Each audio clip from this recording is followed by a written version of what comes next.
I just want to give some general points in my humble opinion, and again, in the Q&A we can talk more about this. The first point is, I think we need to get rid of the idea of us not being American somehow. We have to realize, the second generations in particular, there is no back home. There isn't. Forget politically speaking, most of us don't have that nationality. Even if we do right now, it's a symbolic one, the one that we travel on as American passport. Okay? Forget nationality, much more important, culturality. Socially speaking, we are much more comfortable in an American context than back home. And you all realize this when you go back home in the summers.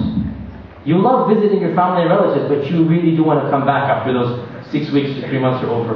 Like, okay, alhamdulillah, I'm going back home now. You feel back home, not over there. It's nice to visit your cousins and stuff, but you like your running waters, and you like your nice little things set up, and you like your clean air to breathe. I mean, Qahira, oh, subhanAllah. Anyway, come on, I've been there plenty of times, okay? Not that Karachi is any better, but Qahira has a certain smog to it that, Allah understand. I enjoy coming back to America and breathing without thinking as if I'm breathing 2 packs of cigarettes a day. It's like, you enjoy these things. This is our land. I enjoy the treatment that we get in America. The fact that there's no pushing and shoving in line, there's normalcy and order in the street, there's no bureaucracy, there's no red tape. These are things we take for granted, and they're not present back home. And of course, there are many other factors, but I'm saying, socially speaking, you realize when you go back home that this is your back home, not over there. And if you realize that as second generation, what's going to happen when the third generation comes? How often will that third generation ever go to their ancestral home? How often? Once every 10 years? Once a lifetime? That's it. And then after that, khalas. This is it. So we have to come to terms with being American. We are. Even if others don't consider us to be, the reality is we are. And the future will, as I said, solve this issue for us once and for all. Of course, it is compounded by the fact that generally speaking, Muslims are of brown skin color, and brown skin colors was not popular in America, right? Generally speaking, we are the odd people out. Americans are generally white, and then they, have a huge percentage of things that imported from African lands, and then we came along, and we're kind of sort of in the middle, and we do stick out. But that's going to change as well, like it did with the African Americans. It's only a matter of time. This is not a long-term problem. The racism that we're facing because of the skin color, that's going to go away. The main thing we need to look at really is the religious issue. So the first issue, as I said, we need to get over this fact of identity crisis, I call it. Feel fully comfortable with the label of being American. And Islamically, there's nothing wrong with that.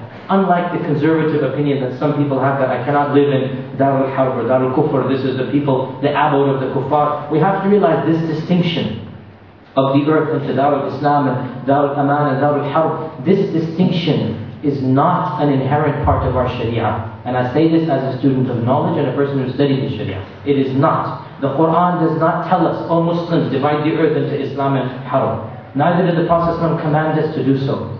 It is not. It is a distinction that our respective fuqaha and scholars made based upon the world they lived in. The world we live in is a very different world.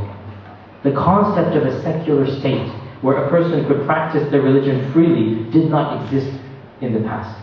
Okay? So we need to, there's nothing wrong, basically, what I'm trying to say. We can talk about the Q&A. There's nothing wrong for Muslims to be living anywhere in the world as long as they're able to practice their Islam. Which means, what does it mean to practice Islam? Which means they can do the wajibat and abstain from the major sins of their own free will. Nobody forces them to do haram. Nobody prevents them from doing the wajib.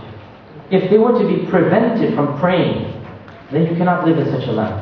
If you're forced that you must worship our gods, you cannot live in such a land. And that was the case of the Muslims in Mecca. All the verses about hijrah and all that, they still apply. Nobody's saying they're abrogated. They still apply in lands where you cannot practice Islam freely. America, despite the Patriot Act and Homeland Security, America is still a free land. I still dress like this. I pray in public airports. I fast the month of Ramadan. I avoid, alhamdulillah, the major sins. Nobody forces anything on me. Similarly, pretty much most other Western countries as well are of a similar status. So that's the first issue. We need to get over this. We're Americans, we're here to stay. The second issue, if we're here to stay, what do we do about our entire Sharia? Are we going to want to establish the Sharia in its entirety? including the criminal laws and punishments, including the establishment of a Khalifa. Well, here again, I disagree with most of the movements that have come from Egypt and Pakistan and India. And these movements were formed post-collapse of the Khilafah. And there was a complex that happened after that, where they basically thought, if we have the Khilafah, everything will be solved. And that was a complex that occurred when the Khilafah fell in 1927 with Ataturk. As a reaction to that, you had, intellectuals in Egypt and in India at the time, which then became Pakistan, that felt that in order to revive Islam, what we need is the Khilafah. Fine, that's their perspective. We also need to realize the place we're living in now, that's not a reality. It is not our goal to want to establish an Islamic state. It's not. Neither is it our goal from an Islamic point of view, nor is it our goal, can it be our goal, from a political point of view. Because if it is, as I said, imagine now if you were to openly, publicly say, yes, my goal in this land is to convert America into an Islamic state. How long do you think they would allow you to be in this country? How long do you think they'd let you and your children stay here? It can't be our goal. Islamically, it's not. And even politically, it's foolishness. So there's no problem there Islamically, I'm saying as well. It cannot be our goal to make this entire land into Darul Islam via the Khilafah.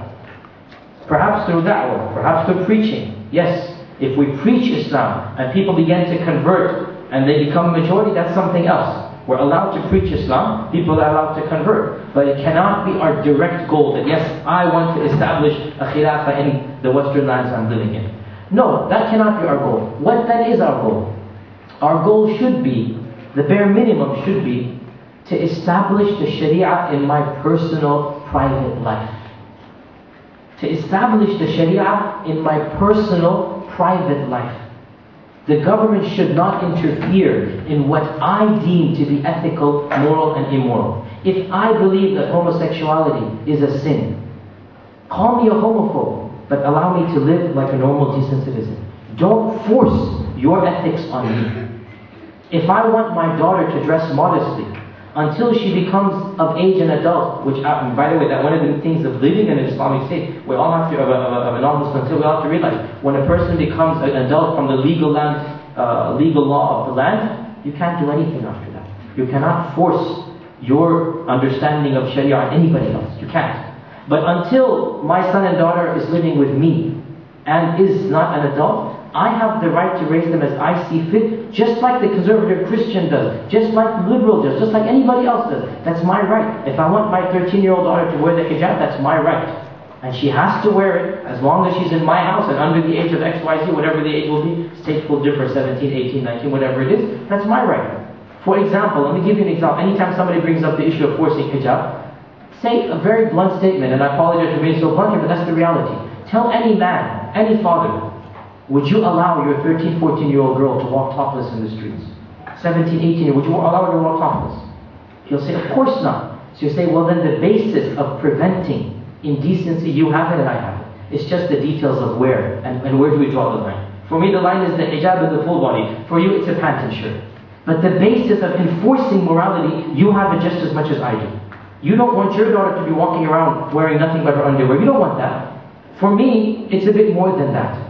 So it's not an issue of forcing morality, because you're doing the same thing with your daughter. Okay? It's an issue of where do we draw the line. There's a lot of double standards, by the way, and we need to point that out if we want to live, fully in this type of life. We need to point these double standards out.